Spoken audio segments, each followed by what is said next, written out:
हम अक्सर दूसरों के दोषों को देखते हैं, दूसरों की कमियों को देखते हैं और दूसरों की कमियों को देखते देखते ही जीवन व्यतीत कर देते हैं। जब हम दूसरों की कमियों को देखते हैं तो हम अपने जीवन में महसूस क्या करते हैं, उसके लिए मैं आपको एक कहानी सुनाती हूँ। एक बार एक कबूतर का जोड़ा एक घोंसला निर्मित करता है और उस घोंसले में रहने लगता है। जब वो उस घोंसले में रहता है तो उसको बहुत अजीब सी बदबू लगती है। वो कबूतर का जोड़ा उस घोंसले को छोड़कर के दूसरा घोंसला निर्मित करता है और उसमें रहने लगता है, लेकिन उसको वही बदबू जो पहले घोंसले में लग रही थी पुनः लगती है। वो उस घोंसले को भी छोड़ देता है और तीसरा घोंसला निर्मित करता है। इस तरीके से वो कई घोंसले निर्मित करता है और छोड़ता है, लेकिन उसको वही बदबू लगती है जो पहले घोंसले में लग रही थी। फिर वो सोचता है चलो हम ये मोहल्ला ही छोड़ देते हैं, शायद इस मोहल्ले में ही बदबू आ रही हो। और फिर वो जाकर के दूसरे मोहल्ले में नए नए तिनकों से एक नया घोंसला निर्मित करता है और निर्मित करने के बावजूद जैसे ही उसमें रहने के लिए जाता है वो जोड़ा, तो उसको पुनः वही बदबू लगती है जो उसको पहले घोंसले में लगी थी। अब वो बड़ा परेशान हो गया उस बदबू से।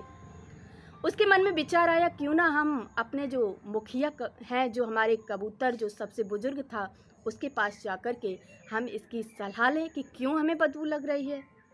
वो जाता है, जो उसका मुखिया होता है उस कबूतर के पास जाकर के कहता है कि भाई हमें पता नहीं क्यों बहुत बदबू लग रही है, समझ में नहीं आ रहा रीजन क्या है। वो जो बुजुर्ग कबूतर होता है, जो उनका मुखिया होता है, वो कहता है ठीक है मैं देखता हूँ। वो आता है और घोंसले के चारों तरफ घूम फिर कर के देखता है और उसके बाद क्योंकि वो बुद्धिमान बहुत था तो अपनी बुद्धि के बल पर वो विचार करता है चारों तरफ से देख कर के, और फिर वो उनके पास जैसे ही आता है तो उसको वही बदबू लगती है। तो वो कहता है भाई ये बदबू आपके घोंसलों से नहीं बल्कि आपके शरीर से आ रही है।